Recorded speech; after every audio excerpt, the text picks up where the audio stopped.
Hello, everyone. Thanks so much for joining us today for the Women in Leadership Talk podcast. We are so excited to be here, and we have a very special guest with us today. We have Emily Tsitrian, and Emily, thrilled to have you all the way from Chicago, Illinois, I believe. Is that correct? Right. The Windy City. The Windy City. Well, hopefully it's not super cold. I'm in Toronto, and we have had some blistering cold, although we're a little bit on a warm front right now, which is warm as in it's, I think, -1 or -3. So we'll take it. It's not -20. So welcome and thanks for joining us today. I'd like to share a little bit with our audience on your background, just to give them some context of who you are. And then we're just going to get into this, great conversation and learn a lot more about you. So Emily is a passionate leader. She's an innovative public speaker and brilliant author who has made it her mission to give up and coming leaders encouragement as they begin their management journeys in the corporate world. And wow, that is such an important role to play, Emily, because I think back when I started and having great mentors and guidance is so important and impactful. And you've had this impressive 10-year stint in the tech industry, which is awesome. Male-dominated industry, woman going in, rocking the world. Love it. Sure Emily is. Emily has recently released her book and management guide called Make Me the Boss. And I can't wait to dig into this a bit, but it's a guide for new managers and leaders through some of their most exciting and weirdest aspects of their new jobs. And so you don't think about what some of the weird things are that you'll come up against. She has used her great leadership skills to lead a consulting division to win Team of the Year twice. Congratulations. Yes, lovely.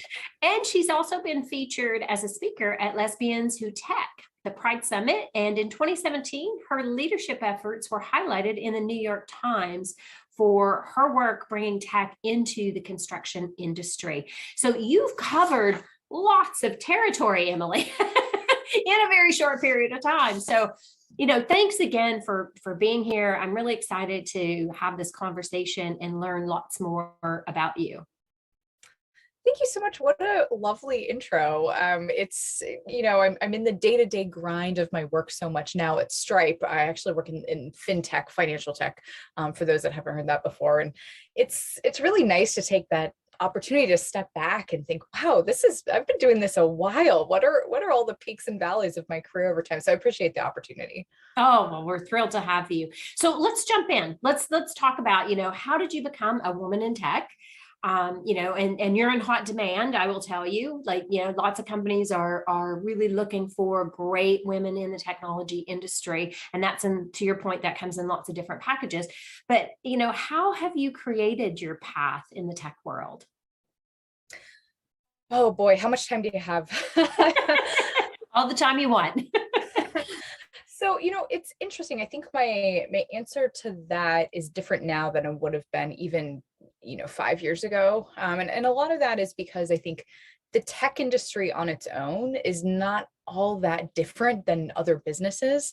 And other businesses, people say all companies are tech companies now. And that's actually true to some extent. The New York Times, Ford, these are all companies that have a technical team and make apps and, have social media strategies and all that sort of thing. So I think it's the edges of what we would consider the tech industry have become blurred quite a bit. I think at the end of the day, that's good for women, right? Because there's not so much of a barrier to entry, real or perceived, into the tech industry more than there is in any other space.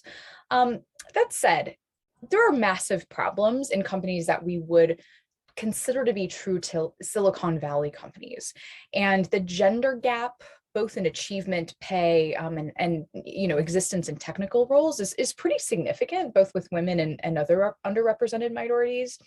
And so when we look at disciplines like law, medicine, there's quite a few women and minorities are making large strides too in these kind of more traditional industries. But there's something about tech in particular, or Silicon Valley tech in particular, where the problem is very pervasive. So I think that there's really three facets to it. One is the technical skills themselves. And it has become, even from a very early age, people say I'm technical or I'm not technical. I'm a soft skills person, I'm a literature and arts person, or I'm a math and sciences person. We have to get rid of that dichotomy. Right. So that starts very young. And we see that where as girls and women hit the age of puberty, their outcomes and achievements in mathematics and sciences drops quite dramatically. It did for me as well. And so I think there's something really endemic to how we think about technical fields even from a young age. So that needs to be tackled and that needs to be addressed. And it should be a very high priority for all of us, because that's our future. We're losing half of the population solving our problems if we don't fix that. Exactly. Well said. Massive. And so true. So true. I see it even, sorry to interrupt the flow on that, but I see totally. it with my own daughter, right? Because she's 16, high school, and there's this tendency to kind of push the girls away, even now, which, on the other side, because I do a lot of work with technology industries, I'm pushing her to be in STEM. I'm like, no, like, this is the future, sweetie. Like, and yes, you can do this. You are very smart. Sorry, Emily. So keep going. Yes. It's validating to me to see that you're seeing that. And it's also, oh man, it's sad, right? It's just, how do we unlock this talent? The second is business skills, business and finance skills. These have traditionally been deliberately withheld from women. And that is just so unacceptable in this day and age. Things like corporate finance, things like basic accounting, marketing, how to hire, how to grow a team, how to develop a business plan. That is solvable. I think that's much easier to solve. Mm-hmm. And a lot of that is things like what you and your team are doing to teach business skills and the fundamentals of economics and finance, both personal and corporate, really. So that's one facet of it. And then the third, which is the space that I work in the most, is leadership. And so as women, we're socialized in a way that makes us, and there's a lot of evidence to support this, but we tend to really blame ourselves when things don't work out, or we make a mistake, or we had some sort of mishap in communication.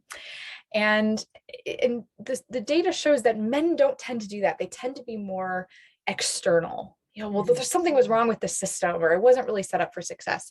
So I think as women, you have to sort of overcompensate for that in a way that's really intentional, and think about what are all the areas on a system or business problem that's been in your lap, where there were some external factors, but don't lose that internal factor too. That can be really leveraged as a strength, to seek feedback and to think, oh, how do I get to the next level? What could I do differently next time?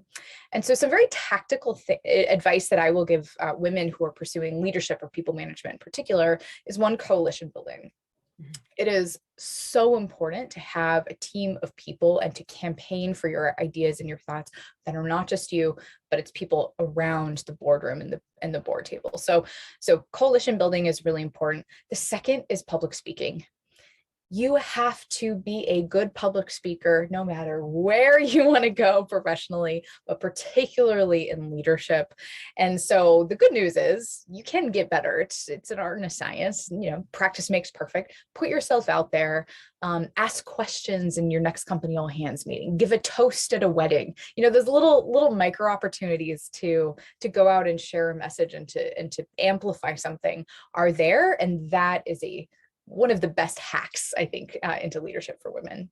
Nice. Well, so you've had this great path that you've taken, and you've been a great inspiration to many that are walking into leadership roles. Let's talk about what inspired you to do, to create, your book, your guide for Make Me the Boss. So what brought that on? What inspired it?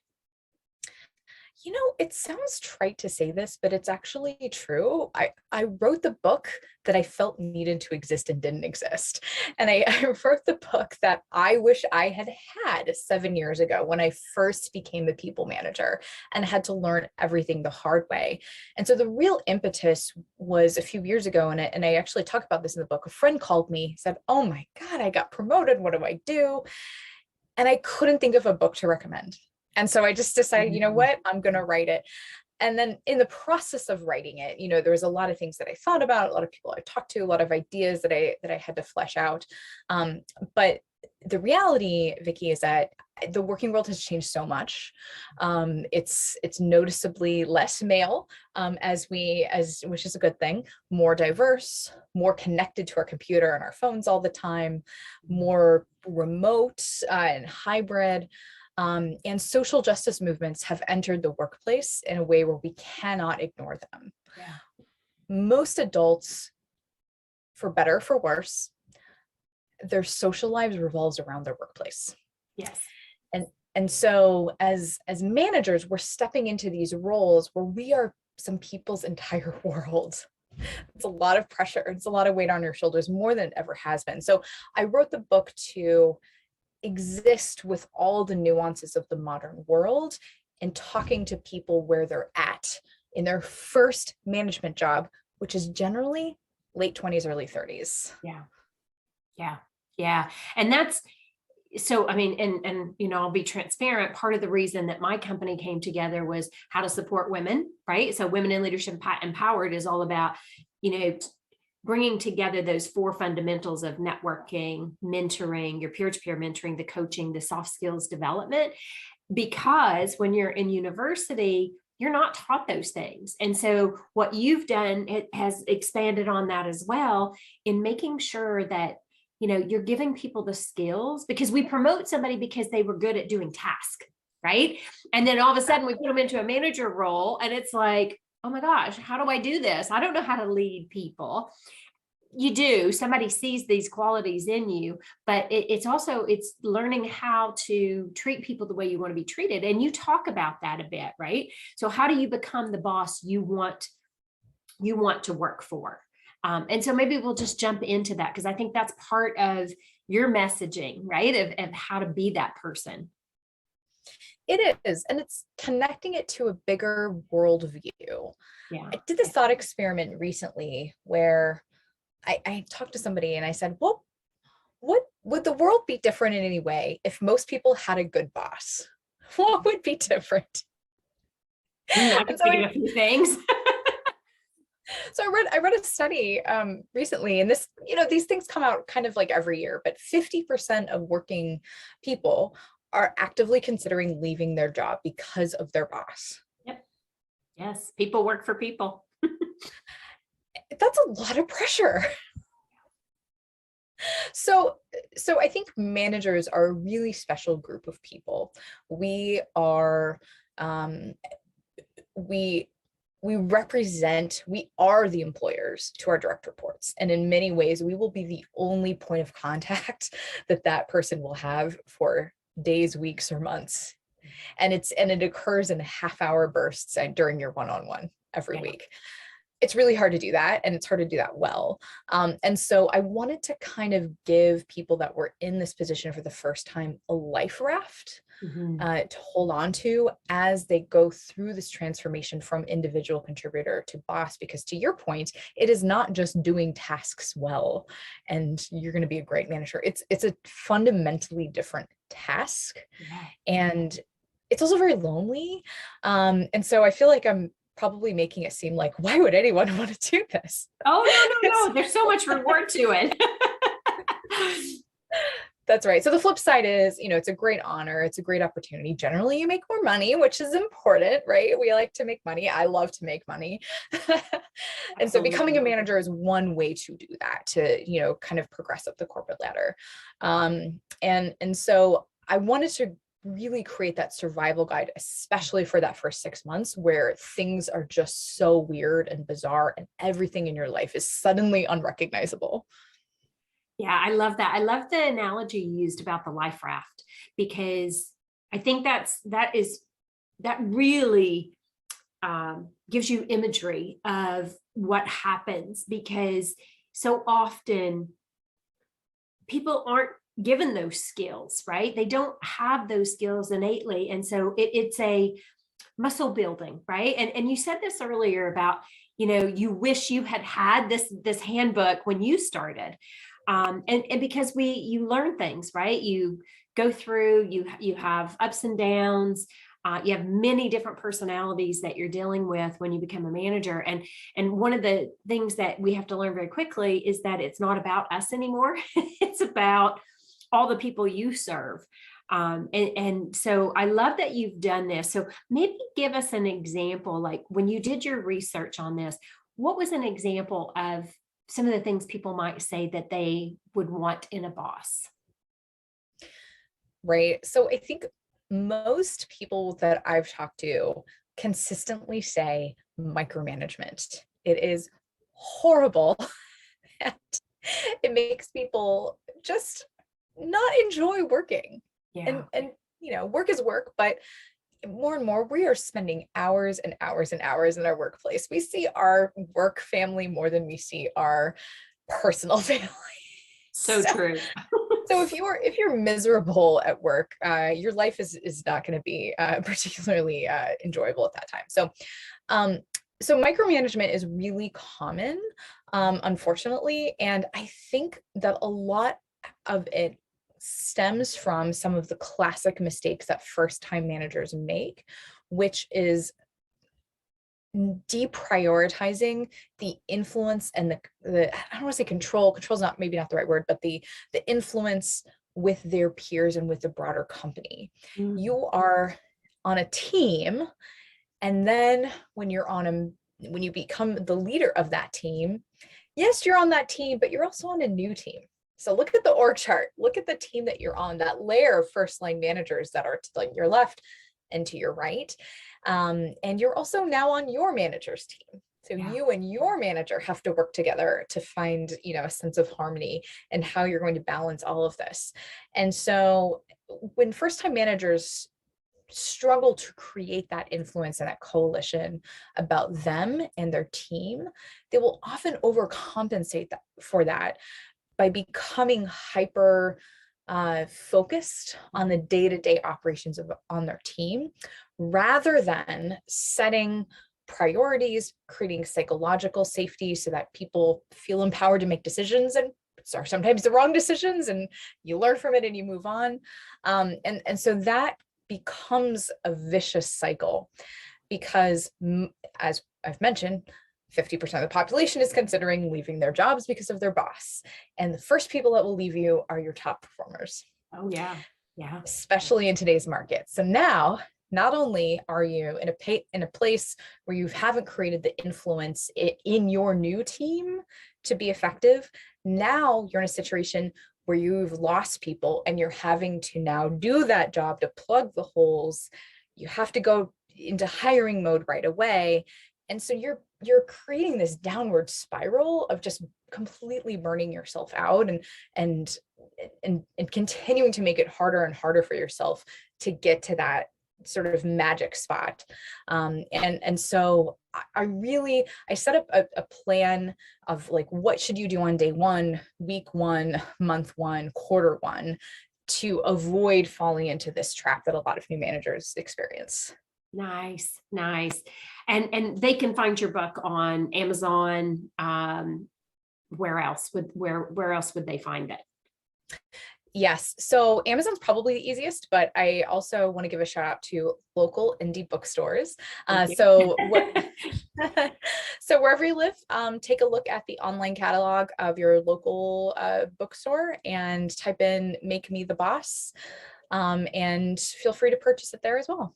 Yeah. Awesome. I think that's so important because, to your point, it gives you a starting place, right? And, when you were describing what happens, I went back in time in my own journey, right? I mean, I spent 30 years as an executive, and I think about when I would put a new store manager in place or a new district manager in place, and because you go to what you're comfortable with and what and when you become that new manager, it takes time to build those muscles and switch gears, to your point, that now you're on a different team, and you're still part of that team. So I love how you've shared that. One of the other things you talk about, Emily, is millennials and why they have such a tough time in the workforce today. And maybe just because our community at Women in Leadership Empowered and WIL Talk, it's very, broad. So different ages and stages and careers. And so I think it would be helpful to understand like what some of those challenges are. Totally. So I am a member of the millennial generation myself. I'm on the older side. So I think the term that I've heard is geriatric millennial. Oh, You know what? It's all good. It's all good. So in think what fact, they call me. right, right. So what I've learned as I was doing research is the average age of the first-time manager is actually 30. It's exactly 30. And so that is right in the middle of the millennial generation. Millennials kind of span from in today's age, in 2022, from about 25, 26 years old to 39, 40. And so when you look at the age of 30, that is classic millennial, right? And so the millennial generation, and by the way, there's millions of us that are in these management roles, which is, either scary or exciting, depending on how you feel. but we're the future CXOs, right? And so this is like, we're as a collective generation, we're now coming into these situations where we've got our first management gig, we've got a pile of money, hopefully that's coming with that. And all of a sudden we've become these, the future leaders in these companies and places. And we've got a bad reputation in a lot of ways. Millennials have a reputation not well deserved, in my opinion, but for being like really maladapted to the corporate workplace. Our values as a generation are different. We are very concerned about things like climate change and systemic racism. And I think that's the reality of being young today, is you think about, gee, I'd love to retire. Florida might be underwater by then. So where do I go? Where will I go? And so I think the reality for millennials and Gen Z and others is that we have to be creating a better world in addition to having that corporate and financial success to feel good about how the rest of our lives is going to go.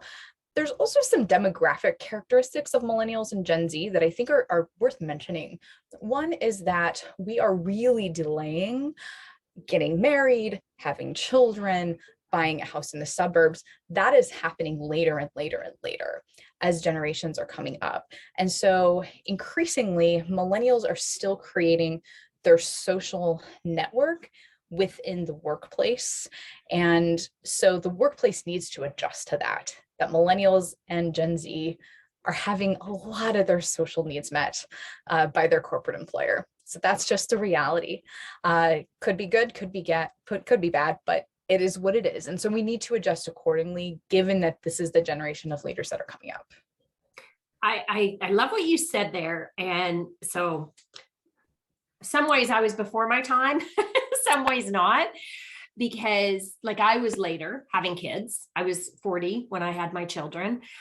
So I had a big career and then decided to get married and have kids. But one of the things you just highlighted there that I think is really important, no matter what generation you come from, traditionally, you were never friends with the people you worked with, right? It was sort of poo-pooed if you were friends. And that is a older generational, I think it's also a little bit of control, right? And what you said a minute ago about, the meaning and putting the life into work and keeping people engaged, that has to become a part of the culture that, yeah, you're going to have friends because you spend more time with them than you do your family. And so this whole attitude of how do we engage, how do we rally and bring people together, from my perspective, I think that's probably one of the most beautiful things from the millennials, right? And the responsibility socially from climate, from systemic racism, like these things have to stop. Like the industrial age has destroyed so much of our earth and relationships. And I'm grateful, like I spend a lot of time with millennials And I'm grateful that that's happening, because I think we can learn so much from the younger generation of where we need to make adjustments and, change our thinking, right? So I'm glad you brought that up. I love that. So what's next for you? I mean, you've really already done quite a bit at a young age. So what's going to be next for Emily? Oh, that is the $1 million question. Hopefully. Let me put that out there. That is the multi-million-dollar question. There you go. There you go. I love it. Manifest Yeah. it. Yeah. So today, I work in the professional services leadership team at Stripe, which is in fintech. It's really, really exciting industry. I love, we mentioned the importance of learning finance and those sorts of things. I love being exposed to the banking and the finance industry, and being part of such a frankly successful startup that is, the world's eyes are watching Stripe and what we're going to be doing this year and next year. So I'm pretty happy. Yeah, awesome. Awesome. So in the short and medium term, I'm going to continue to be building out the professional services organization at Stripe, doing what I love to do, which is finding the next generation of professional services leaders on the team. By the way, we're hiring. I'm hiring. Find me on LinkedIn. Let's talk. No, that's good. Say it again. Say it again so everybody hears this. Stripe is hiring, and professional services needs great people. So find me on LinkedIn. Awesome. So really putting to practice what I put in the book, which is helping to develop the next generation of talent and people managers within my current department. Thinking more broadly, I would love to start to expand and get into venture capital and angel investing.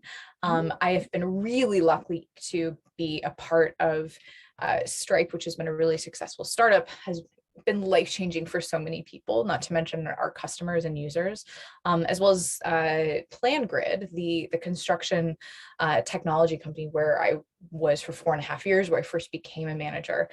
Life-changing. And so I'd like to eventually move into that space where I can invest and work with really early stage companies, preferably, female and minority founded, and get them to, find or invent the next Stripe. Lovely. Oh, that's wonderful. I love hearing that.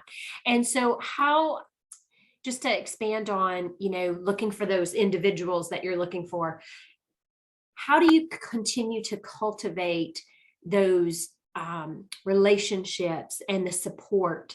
And I'm saying this, for a reason. So, you and I were talking about this beforehand, but I want to share this with our community. I found Emily through a young lady that, participates in the Women in Leadership Empowered program, which is Rochelle. And she's so impressed by Emily. She's like, you got to talk to her. You got to make sure she's on your podcast. So how do you keep nurturing those relationships and bringing others up? Because you and I talked about that, right? How great that makes you feel that someone has your back and is promoting you.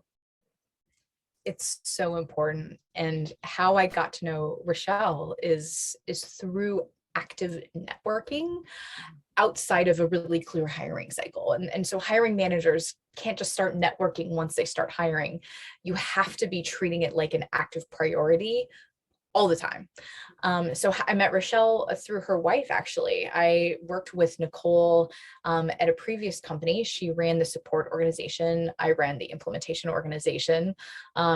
Connected, I got to meet Rochelle. And so now Rochelle has introduced me to you and all of those folks. And you never know where that might lead.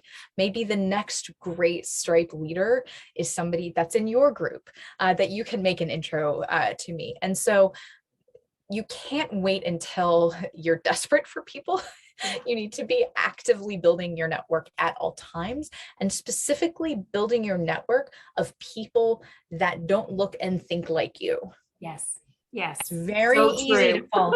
Yes. That is such a great point. Yes. It's very tempting for a first-time hiring manager to go and hire their friends or the people they went to college with. You are actively going to harm diversity in Silicon Valley by only relying on your own kind of built-in networks. So it's really important, again, to, making the world a better place and leaving a legacy that makes you really proud of at the, as your career matures. So I'll just put a plug in there for all of that. Lovely, lovely. I love that. And you're speaking my language. I'm such a big supporter of that. Love it. One thing that you said earlier, I just want to touch on real quick before we wrap up here. When you were talking about venture capital, angel investing, one of our podcasts, go back and listen to when you have a chance with Jennifer Reisher, because she was in a little startup called Microsoft, and she tells her story, and she'd be a great person for you just to hear what she's done and how she moved from being in that corporate world into being an investor. And she does a big focus on Black women and Latino women investments. So I just, I'll share that. Yeah, I'll share that with you because it's a great podcast, and she's an amazing, amazing woman doing some great work in the world. So Emily, thank you. Just such amazing information. As we talked about, this is Emily's book is Make Me the Boss. You can find that on Amazon or your local, which would be great. Your local bookstore, look for it. It's your 90-day guide to be, transitioning into that leadership role. She's got some great tips in here. And I love all the things that you've shared with respect to Gen Z, Gen X, millennials, so many great takeaways from our conversation today, and just really appreciative of you taking time to share with the WIL Talk community and hearing your voice. So thank you for that, Emily. Thanks so much for having me. It's been a great conversation and great to meet you. You as well. Thank you. Thank you.